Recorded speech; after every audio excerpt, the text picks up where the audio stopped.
Hello, my lovelies, and welcome to episode 77 of the Prosperous Yogini Podcast. And as we are reaching the end of the year, it is December 2023. I am going to endeavor to share with you over the next few episodes my practices, my habits that I developed and learned to do that I know works for me and helps me in terms of supporting my yoga business and my yoga teaching. I'm going to be sharing with you my habits, my practices, not so you can copy me, but so you can start to really see how perhaps stepping back, seeing the bigger picture, which is what happens when we review where we are now, how that can help you to make aligned decisions. Okay, so today's podcast is all about reviewing your progress. And I know as an ex-school teacher, I go, oh, reviewing progress, like what does the data say? But what reviewing our progress does when we look at the data, when we look at the physical evidence, that is so powerful. Like data is everything. So often we can be making decisions about something. I will give you an example. Oh no, I'm not a very good yoga teacher, no one's coming to my yoga class, right? And then I will say, well, how many people know about it? How many people have seen that flyer? How many people have seen that post on social media?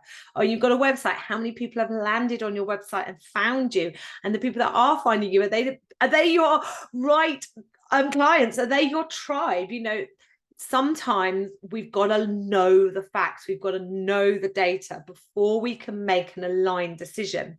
But also, it's not just about reviewing our progress based on the facts. Now, that's the seen, that's the physical, that's the tangible, okay? But it's also reviewing where we are in terms of the unseen. Like, how am I feeling about where I am now, what I'm doing, the choices that I've made, and now I've made these choices and I've seen them through. How is it working out for me? And from that review, you will be able to make more aligned decisions. You will be able to, perhaps if you like to set goals, set yourself some more aligned goals for the future. So this, or the word I've written down actually, is reflective practitioner. And I think this applies to all of us, all of us who are teachers. What, I don't really care what the subject is: yoga, Pilates, school-based teachers, music teachers. Teaching is teaching. And one of the roles that we must cultivate as a teacher is this being a reflective practitioner. And that is someone that doesn't, teach a class or doesn't review the progress over the year and go, well, that was shit.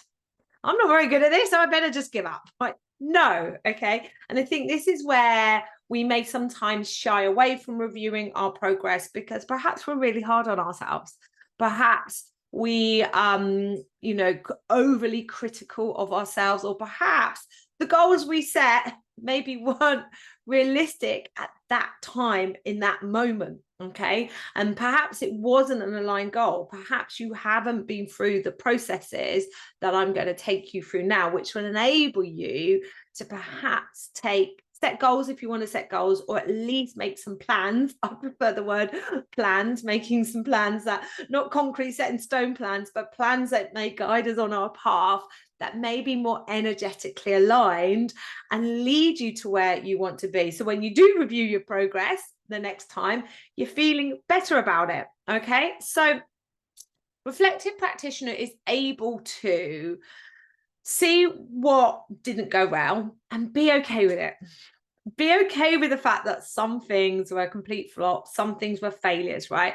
Because honestly, every little thing, one big thing that I will have perceived at the time as a disaster, as a failure, has led me to where I am now. And I know now, and it's 14 years, guys, of doing this, I know now that when I do something and it doesn't work, as much as it's disappointing, as much as it obviously dents my ego a little bit, I know it will be teaching me something that I'll be learning from it. Interestingly, we were talking about this in the mentorship program about, a couple of people are putting some training courses out there, and putting an online offering out there. And just like the exciting bit has happened. We've been designing the training courses, designing the sales page. We've been creating the online course, reviewing the sales page, reviewing the offers, reviewing the prices. And this has been really exciting. I love doing all this stuff with those that I work with. The scary thing is going, here it is. I'm waiting, thinking, someone going to buy this? Is someone going to book on? And it's like, that is so scary. But I know that from putting training courses out there now since 2017, that sometimes you will put them out and they don't take off. Sometimes you just don't get enough numbers. Fortunately, it's not happened very often. And I'll tell you what, the times when it has happened, retrospectively, something has come along and I've gone, oh, I'm so glad I'm not doing that right now. So coming back to like reviewing our progress within the context of our yoga business, from that perspective of a reflective practitioner. So someone who's able to, a reflective practitioner is able to look at things that perhaps didn't go so well. And this is true of your teaching as well. Look at things. This is why the role of the yoga teacher and the yoga boss are one of the same thing, but that's for another day. And they're able to look at things that didn't go so well and not beat yourself up about it, not be unkind to yourself. Okay, but say, okay, there's a lesson in that. There's a message in that. There's something I can take from that experience, which will lead me to where I want to go. Okay. Also able to look at what well and actually celebrate that. We have a whole space in our mentorship program dedicated to celebrating our wins. What you focus on expands. And I'm so guilty of this because I'm very hard on myself. I set very high standards of myself. And if I don't meet everything that I think I should have done, I can be very easily fall into focusing, well, that didn't go right. They weren't the numbers I didn't want to get. I failed. And instead, I don't look over there to, well, this went really well. And these are all the people that have signed up to this. And they are having an incredible experience and amazing success it is. Wow. So what we focus on expands. So as part of a reflective practitioner, part of reviewing your progress, you need to look at what's going well, okay? Even if it's like, I've showed up every week, I've planned a great class, my class numbers are still not quite where they want to be, but I have showed up with consistency and delivered to those that are there, right? That means more is coming. That means more is coming. Okay, so how often should I review my progress? Well, obviously we're at the end of a year, so it makes a lot of sense to have some form of annual review. And maybe you said reviewing your progress, maybe we could just change it to reflecting. It's a much nicer word, isn't it? Maybe I'll change the name of this podcast. Maybe more of you will listen to it if I just call it reflecting rather than reviewing our progress, because I know, I mean, I just think of that and think, oh, I'm going to look at how I'm doing at school. But anyway, listen, yeah, so I do like to, at the end of the year, take stock. It's a really nice way of saying it, isn't it? It just feels natural, doesn't it? The evenings are getting darker here in the UK. It's cooler, colder. We're in more. We're nestling down.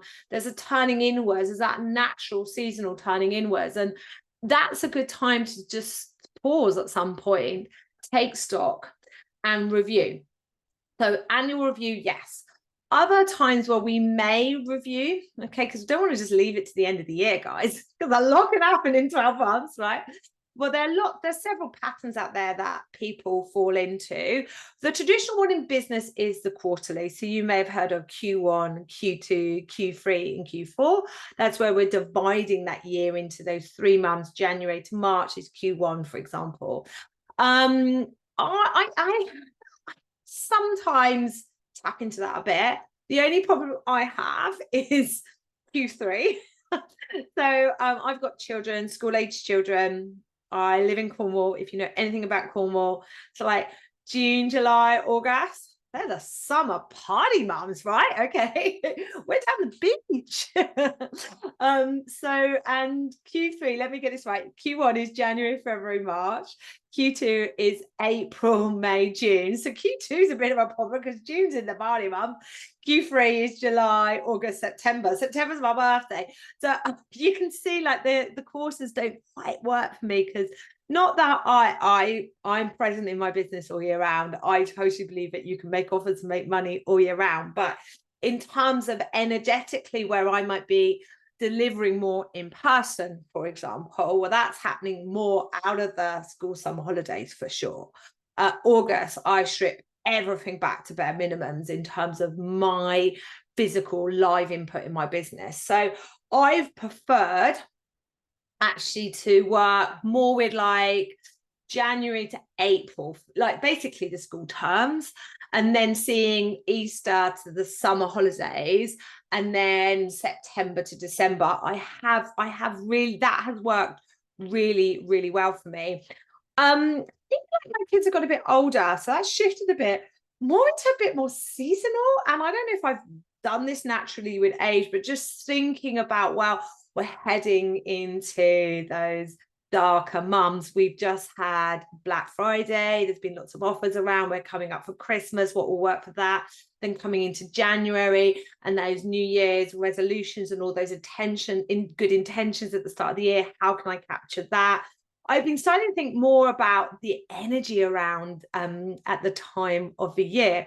And that's just evolved for me naturally, and that's worked for me. So whether you want to do it on the Q1, Q2 pattern, whether you want to work more sort of like termly if you've got children at school, whether you want to work a bit more seasonally, depending on where you are in the world.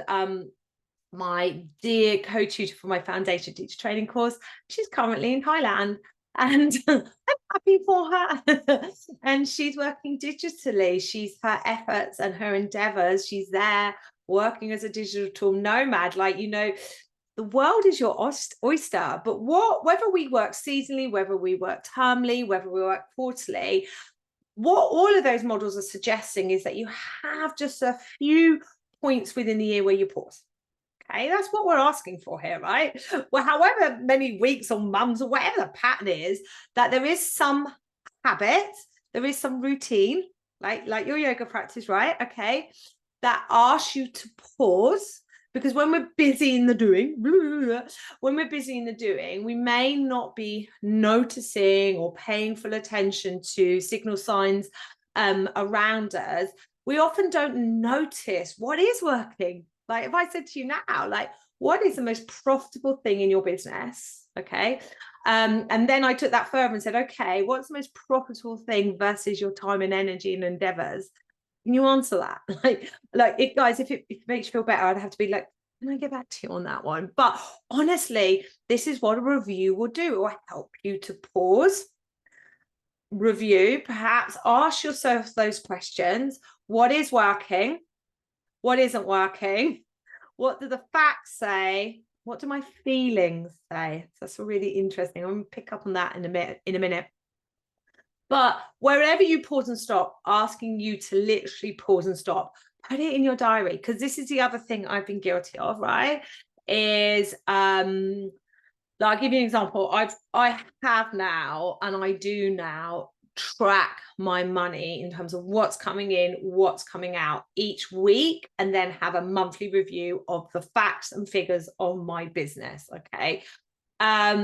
It's really good for sort of like in terms of like money mindset, looking after your money, you know, knowing what's coming in, knowing what's coming out, and having a grip on the finances. Okay, so you can make aligned decisions. That has been a habit that I have really had to enforce. Okay, that has been a habit that I have put in my diary as a non-negotiable. Like this podcast is a habit. This is a non-negotiable. This will happen every week. Okay, and if there's one week I can see coming up that I can't do it, I'll pre-record, I'll batch record. Okay, I don't batch record often, as you know, because I'm much better rolling with the energy. But you know, We are all different. I know many people who batch their content, batch record many podcast episodes back to back, energetically what works for you. Anyway, going back to reviewing our progress. So we need to have like that annual, I recommend sort of like a place in the year where there's an annual review. End of the year, start of the year feels like a lot of sense. Sometimes we might say April in the UK because that is also the end of a tax year. And that might be a time when we also review the finances a bit more carefully, for example. But I wouldn't just do a once a year, make this a once a year habit. We don't clean our house once a year. Well, maybe. We also have some points within the year, some regular identifiable points within the year where we can stop and pause and review. And these are non-negotiable. And when I'm talking about reviewing, I'm not talking about beating yourself up, okay? Being overly critical and negative, all right? I'm talking about being non-attached. Patanjali told us how to do this. Be non-attached to what went right well and what doesn't go well, okay? Because it could be, I talked about you looking at the facts, what's the tangible, what's the seen, what can we measure, right? And what's the unseen? And the unseen is like, what am I feeling about this? And I've had things, guys, in my business that have on paper, the facts look really, really good, right? But I no longer want to do it. I'll give you an example of this, right? So pre-COVID, I had a Saturday morning class. I taught on Saturday morning for probably 12 years of my teaching career. It was just something I did, non-negotiable. And the class, like literally just before COVID hit, it was one of those classes that, every week, 15 plus people came. It was full of energy. We were strong vinyasa. We were a real tight community in terms of a group of people who got hot and sweaty on a Saturday morning. And I loved it and they loved it.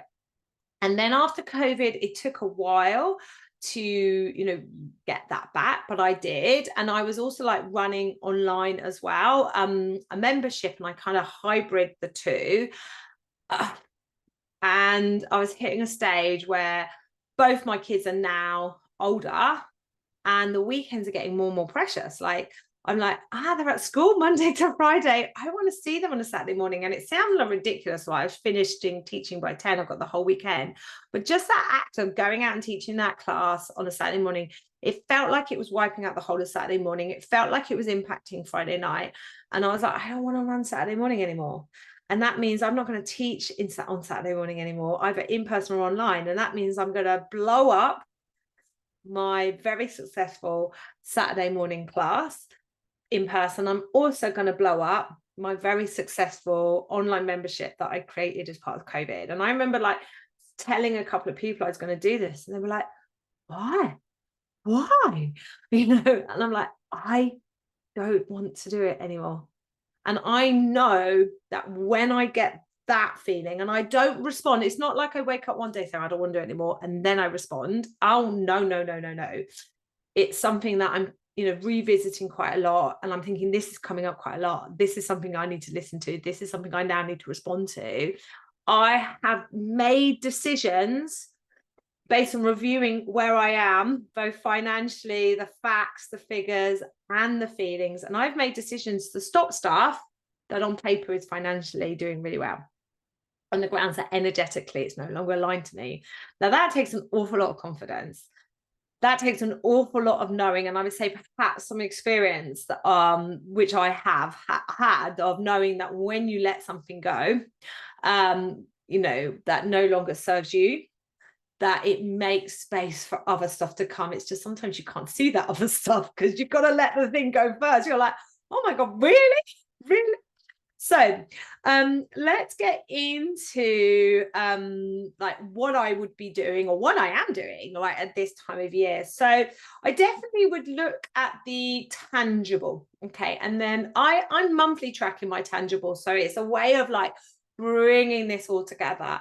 Like, what is the money coming into my business? What is the money coming out? Those simple facts and figures. How many people have I got coming to this course? How many people have brought this online course? For you guys, it might look like how many people are coming to my classes?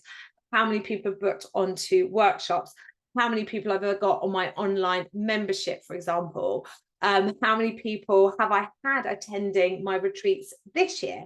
So your annual review also helps you to see it like as a holistic whole, because that can be really useful. Because sometimes we'll have, like, let's say you run retreats and you'll have one that the numbers were quite low and you're like, oh God, what's going on? But then you step back and you add up everyone who came to your retreats this year. And if you did that last year and you compare the two and the numbers have gone up this year, you're like, actually, even though that retreat was quiet, overall, my retreat business is growing. Or let's take it to classes. How many people have you had coming to your class like this year? And then you compare it to that last year, it's grown. Even though you still may have the odd quiet class, or you've had a class that suddenly has gone quiet, the tangible data helps you to see what is working and what isn't working, and also helps to override the noise of this mind stuff, right? Which doesn't always make accurate judgments. It also helps you see, well, that Tuesday night class, the numbers have really dropped off this year. Okay, right. And then you've got, okay, so the numbers have really dropped off this year. I'm not attached. I'm not going to blame myself. They've just dropped off for a whole multitude of reasons that I will never know, because we have no idea what's going on in people's lives. Okay, so now I have got the data, non-attached to this data. My Tuesday evening class has gone quiet this year. Okay, then I've got to tap into the unseen. Okay, how do I feel about Tuesday night's class, right? Is it something I want to carry on? Am I enjoying it despite the fact the numbers have plummeted? Yes, I'm a bit annoyed the numbers have gone down. Or actually, have I started to get a bit annoyed by Tuesday night? It's a bit of a drive. It's a bit cold. There's been a few issues with opening the room. You know, where is the energy in this? Because it's just like, I really love Tuesday night, and I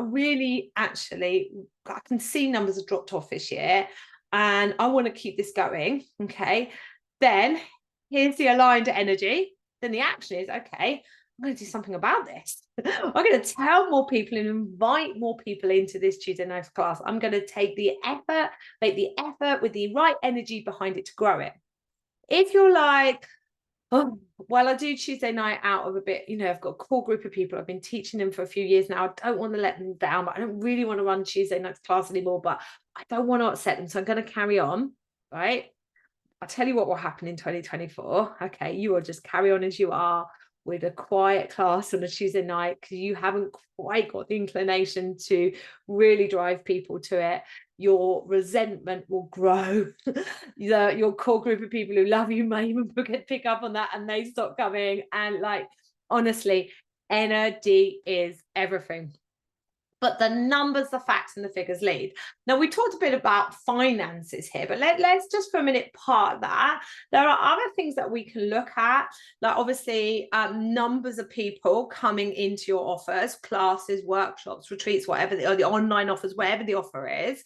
That's useful, because also sometimes, and I need to do a podcast on this, so like planning for profit. Often as our business grows, sometimes our expenses can grow, and sometimes our expenses can grow beyond our business, and we actually have more people coming in, but we make less than the money. I've been there. That's why I really track things, guys, now. And I would be like, get into the habit of tracking from day one. Well, you got one class a week, track the numbers. Anyway, so that's useful to look at that. Also, like numbers in terms of audience growth.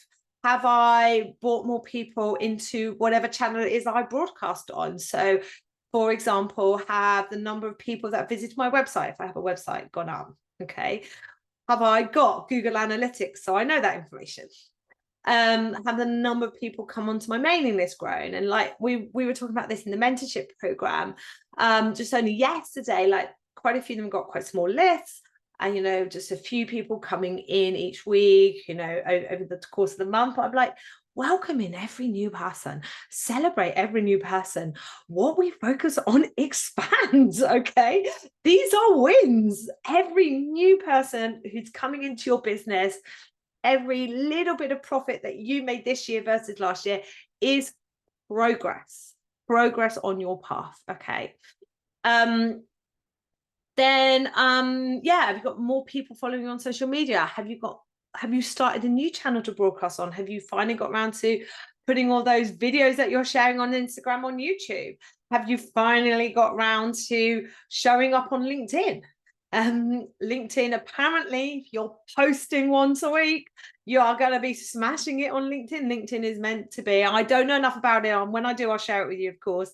A great place to start cultivating in terms of new, I don't want to say new, it's been around for a long time, but a place where growth and positive growth and exchange is feeling more possible for people. You don't have to, and you can't be broadcasting on every channel, but that's an example. Okay. And then, so that's tangible. And then we've got the unseen, okay, the energetic, the subtle energy, the feminine energy, okay, the tangible, the masculine energy, the facts, the figures, the action, okay. And then we're tapping into the unseen. How do I feel about this? What is my higher self, my inner guidance saying about all of this? What does my intuition, what's my gut instinct? I apply as many words as I can to this to get you to go, okay. Because let's say that everything's looking really positive. You've had growth in your income. You've had growth in the number of people coming into your offers, classes. You started a few workshops. Okay. You have been showing up a little bit more consistently on social media, and you've made an endeavor to grow your mailing list. I'm like, if you've done that, you are absolutely smashing it, by the way. Okay. And all of it's looking like pretty rosy. All right. Then the next is to tap into the energy about, okay, what am I really enjoying doing, right? Where am I putting my energy where I'm enjoying it less? Or what is sucking my energy? Okay. What makes me go, okay? And look at that. And like, you hit your tax return. Wow, you could pay someone to help you. But there are some things that we have to do. But if it's like, well, I am posting on social media every day and in all those Facebook groups, and I'm starting to get a bit like, I'm like, does the data, okay, go onto your professional dashboard on Instagram, okay, what does the data say about all of this effort, all of this energy you're putting into social media, and you're just posting every day? Is that serving you? Are you posting in a way that is growing your audience with people who want to buy into your offers? Okay, this is where energy meets action. Okay. Also, if we have something after reviewing the facts and figures that, like I said, financially doesn't really make much sense anymore, then ask yourself, how do I feel about it? Why do we want to do all of this? Because this reviewing our progress allows us to set goals. I struggle with goal setting. I think, look, guys, sorry, the ex-teacher in me, reviewing progress and goal setting makes me want to like, I have Ofsted PTSD. But it has a place. Right, let me reframe goals so I could say it with a little bit more enthusiasm for you. But make aligned plans of what your next steps are. Okay. And in terms of those steps, let's see, like, we've got what, and it's not even an end destination, but what's the bigger picture? What's the destination? Where would you like to go on holiday? Like, what's the dream right now that you currently have? Because, by the way, there kind of isn't an end game. You don't arrive at something and go, right, that's it, I'm done, right?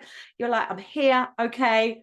We evolve. It's not like you're always on a quest for growth and, self-improvement and things always being better. It's just, we get to a certain place, and like, we're human beings, so like we might spend a bit of time at this certain place, and then we might be like, I'm interested in this.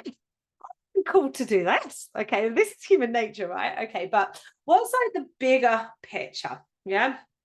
What's that bigger goal? What's that thing that you would really, really love that perhaps right now seems a little bit out of reach? What's that? Okay.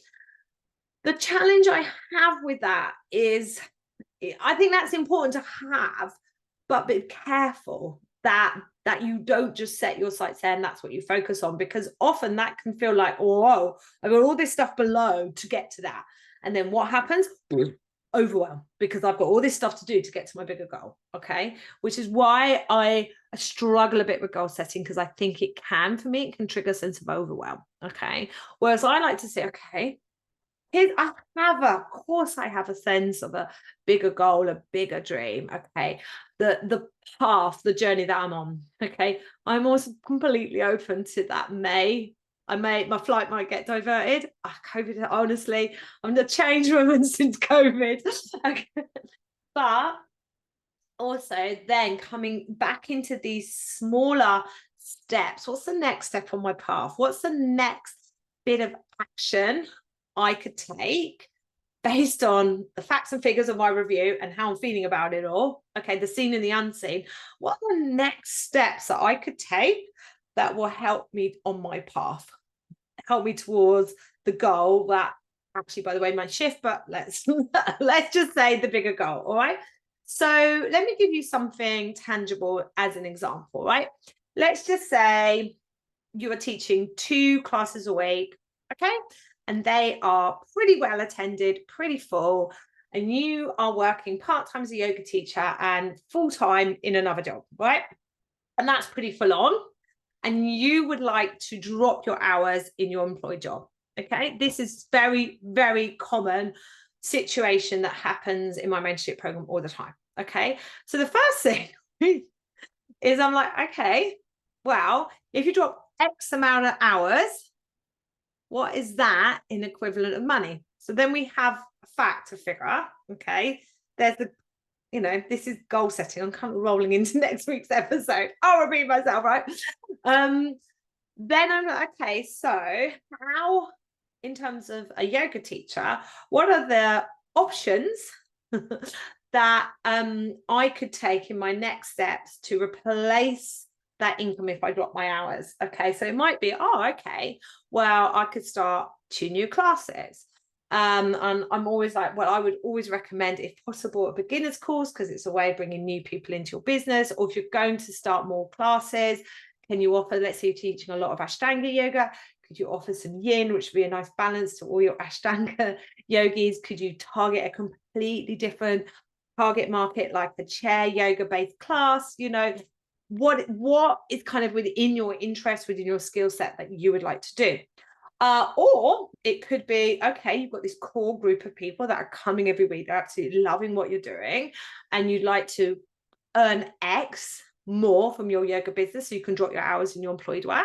Okay, maybe we'll start offering some monthly workshops. So we've reviewed our progress, we've seen where we are, we've used that, how we're feeling, to tap into what our bigger picture is. And then we've used the reviewing of our progress to set some targets, to set some goals, to set some steps, to set some action on our path. And it could be, that the bigger picture is like in 12 months' time, I'd like to have 4 full weekly classes. I'd like to be running workshops and day retreats. Okay. I've grown my business by X. But I'm not in January going to start, launching 2 classes, launching my day retreats and launching my workshops. That's going to overwhelm me. Do you see? But the step might be in January to start my beginner's course, to start a second class. I've got my 4 classes, and pencil in and advertise my first workshop and see how it goes. Test the workshop, slightly longer experience, slightly longer event that will lead me in the future, maybe come the summer when I'm feeling a bit braver, to run my day retreat. Okay, day retreats roll into weekend retreats roll into week-long holidays with your yoga students. This is how we allow ourselves to be on the path, reviewing our progress without getting overwhelmed. I cannot say any more than that. So to wrap up today's podcast, what I'd like you to do is set aside, diarize in a couple of hours, okay? Really block it out. And I want you to literally look at the facts and the figures, what's come in, what's come out, what's grown in terms of numbers, And it's not just financial numbers, people into your business, people into your audience, okay? Focus on, if it's one extra person, okay, celebrate that. If there have been some things that haven't worked out, that numbers have dropped off, or you had to cancel because you didn't have the numbers, okay, don't ignore that stuff. Take note, ask yourself, what can I learn from that? And non-attached. It's not about you not being good enough. It's not about you being rubbish at marketing your business. It's not about you not being a good enough teacher. What can I learn from that? Did I really want to do it? Did I really market it enough? Did I have enough people in my audience to offer that right at that point? Okay. But I've learned a lot. I've learned a lot from doing it, right? Okay. And then I want you to, you've got your facts and figures. I want that to just sort of like, let it cook. Let it cook it. Let yourself be aware of that. And then I want you to set aside some quiet time. Whatever that is, go for a walk, go for a surf, meditate, sit in stillness, practice some restorative yoga. And in those quiet times, just invite in the unseen, the intuition, the calling of what your next steps are. Okay. And then we'll pick this up next week and we'll do goal setting. Okay.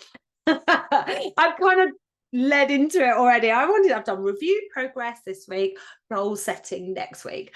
I will pick it up next week, but I'm asking you to do some things fast before you set your goals, to know where you are physically in the scene, and to know where you are emotionally in the unseen, in the energy. Okay. And then I'm asking you to not take any action. I'm asking you to be quiet. Okay. And then next week, my darling, we'll make some decisions. Alrighty then. So I think I'm going to leave it there. I've set you some homework. Before I go, I'm sure you know what this little spiel at the end of my podcast happens every week, but it's just so important. Okay. I've talked a lot today about in my mentorship program, right? This stuff you can do by yourself. Absolutely. You can develop the discipline to do it by yourself. It's really hard. Like, you can develop the practice, but the mindset strength to overcome your beautiful brain by yourself is incredibly hard. All right. I really, really, really, truly believe that we are not meant to be doing this stuff alone. So I invite you, and I'm inviting those in my mentorship program. We're going to be doing that. And if anything comes up to them, they can bounce it off me, right? That's what happens in my mentorship program. And I want that for you too. So please get your name onto the wait list. In terms of an investment, it's 6 months. Okay. There's 2 options, option 1 or option 2, if you'd like to work with me one-to-one. Both options are priced in a way you will make your investment back. You almost cannot lose in terms of joining my mentorship program. If my mentorship program does feel like a little bit of a big step for you, then I do have the availability sometimes where you can book a one-to-one call with me for a one-off strategy session. I'll put all the links to that in the show notes, but I really, really do, as well as your homework that I've set you, I really do invite you. Why didn't you just put your name on the wait list? Okay. It's not going to hurt, and it gives you a bit of think time. Doors reopen at the end of January. It gives you a bit of think time as to whether you really, really, part of your review and your progress might be, do I really want this? Do I really want to keep doing this by myself? Because it's pretty hard. And a little bit of investment and hanging out with me 6 months will be the difference between it happening for you next year and possibly not. All right, my darlings, I will see you all next week.